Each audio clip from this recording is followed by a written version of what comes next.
बिताइरहेको छ। र यतिखेर हामी हाम्रा अटोवाला दाई हाम्रो जीवन तामाङजीको घरमा आइसकेका छौँ र उहाँसँगको छोटो कुराकानी हामी जोड्नेछौँ है त। दाई नमस्कार। नमस्कार। अनि हजुरको दिनचर्याहरू कसरी बितिरहेको छ छोटकरीमा मलाई बताइदिनुहोस् न। अब के भन्छु भाइ, अब यस्तै छ, अटो कुदाउने हिँड्ने। अब दिनभरि अटो लिएर बाटो निस्क्यो मान्छे भेटिँदैन, अनि अब 200-400 रुपियाँ हुन्छ घरमा परिवार पाल्नु कि अब दबाई पानी गर्ने पैसा हुँदैन। गाह्रो छ हौ हामीलाई त अहिले अटो कुदाउनेवाला अटोवालालाई त गाह्रो छ। मैले अटोवालाहरूको सम्पूर्णको जीवनशैलीहरू र जीवनस्तरहरू हेरिरहेको छु र तपाईँहरूले यो अटोलाई किन्दाखेरि लगभग 7-8 लाखभन्दा कममा किन्नुहुन्न र किनिसके पछाडि तपाईँहरूले त्यो 7-8 लाखलाई तपाईँहरूले यसरी दैनिक रूपमा अटो चलाएर नै त्यो पैसा रकमलाई चुक्ता गर्न सक्नुहुन्छ त? गाह्रो छ नि।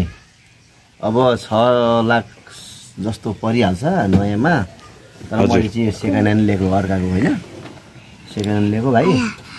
अब ल्याएर पनि के गर्नु, अब दिनमा 400-500 कमाइ हुन्छ, घरमा खानु कि किस्ता तिर्नु कि अनि अब अटोको पैसा तिर्नु कि गाह्रो छ त हामीलाई त, एकदमै गाह्रो छ। दिनमा तपाईँले कति बचाउनुहुन्छ पैसा?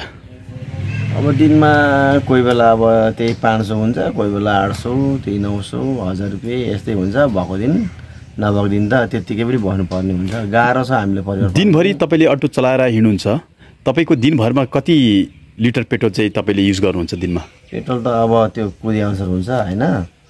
अब कोही बेला अब 500 को लगाइन्छ दिनमा, 500 पुग्छ। हजुर। कोही बेला अब धेरै कुद्यो भने 700-800 पनि खान्छ। अब सधैँभरि एउटै उयो हुँदैन, अब अटो चलाइ अनुसारमा पनि हुन्छ। अटो बिग्रेको छ भने त तेल बढी नै खाइन्छ, आमदाम कम्ती हुन्छ। कोही बेला त तेलकै मात्रै पैसा तिर्नु पनि गाह्रो हुन्छ हामीलाई। गाह्रो पो छ त। अब अटोवालालाई भन्दाखेरि मान्छेले देख्दाखेरि चाहिँ अटोवाला छ, अटोवालाले पैसा कमाउँछ यति उति भनेर भन्छन्, तर अटो पाल्नु गाह्रो छ। परिवारको त कुरै छोडौँ, अब एकदमै गाह्रो छ अटोवालालाई चाहिँ। धेरै अटो भयो हो भनेपछि कुनै बेला तपाईँहरूले अटो चलाएर तपाईँहरूको दिनमा जुन किसिमले आम्दानी आउनुपर्ने हो त्यो दिनको आम्दानीले तपाईँहरूको बिहान बेलुकाको छाकलाई टार्छ कि टार्दैन? छाकलाई टार्नु गाह्रै छ नि। अब मेरो घरमा 5 जना परिवार छ होइन। हजुर। 5 जना परिवारमा अब तपाईँको रासिन पानी, अब खेतीबारी छैन, यही अटोको भरमा खानुपर्ने हुन्छ। अटोले कमाए खाने हो, नकमाए अब यसो पैसा गर्ने खाने। एकदम गाह्रो छ अहिले हामीलाई। अब नानी पढाउनु पऱ्यो, दुबिरामा खर्च गर्नु पऱ्यो, अटोलाई पनि तेल लाउनै पऱ्यो, अटो बिग्रियो भने बनाउनै पऱ्यो। अनि जम्मा नाथे दिनमा 400-500 कमाइले के पो हुन्छ र, कहिले काहीँ झुकेर 1000 रुपियाँ हुन्छ, त्यति मात्रै हो। अनि त्यहाँबाट के खाने हामीले, के लाउने, एकदमै गाह्रो छ, समस्या छ।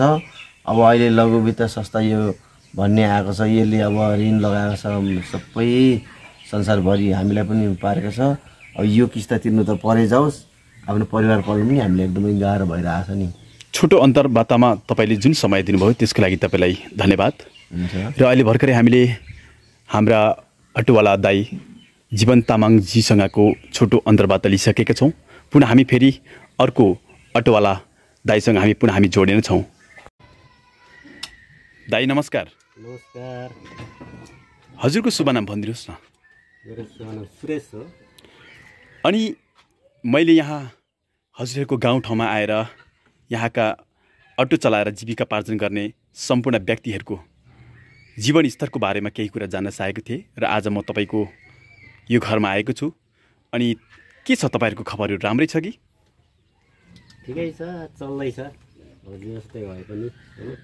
अनि अटो चलाउँदाखेरि कतिको आनन्दलाई महसुस गर्नुभएको छ त? कतिको मजालाई महसुस गर्नुभएको छ?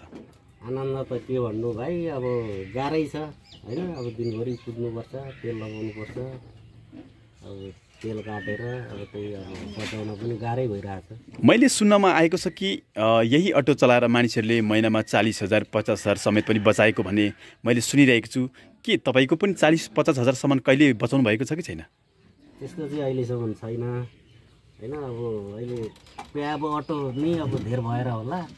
अब प्रायः अब अहिले अटो चलाउँदा चाहिँ धेरै गाह्रै भइरहेछ। 500 को तेल हालेर त्यो तेल निकालेर फेरि 500 कमाउन पनि गाह्रै भइरहेछ। हजुरले मिनिमम दिनमा कति चाहिँ बचाउनुहुन्छ? कोही बेला बचाउनु भएको होला नि?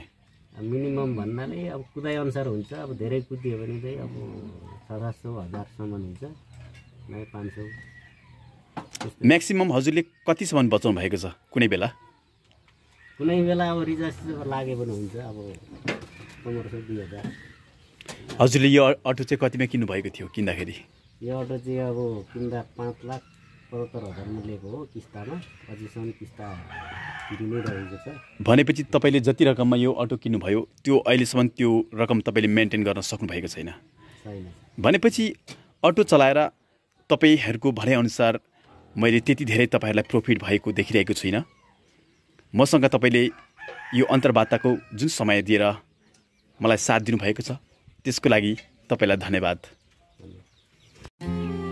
दर्शकबिन, साँच्चीकै हामीले अटोवाला दाइहरूसँग कुराकानी गरिसके पछाडि हामीले के कुरा बुझ्यौँ भन्दाखेरि उहाँहरूले अटो चलाएर जति रकम प्राप्त गर्नुहुन्छ त्यो रकमले कोही बेला त घरमा बिहान बेलुकीको छाक टार्न समेत हम्मे पर्ने समेत उहाँले बताउनु भएको छ।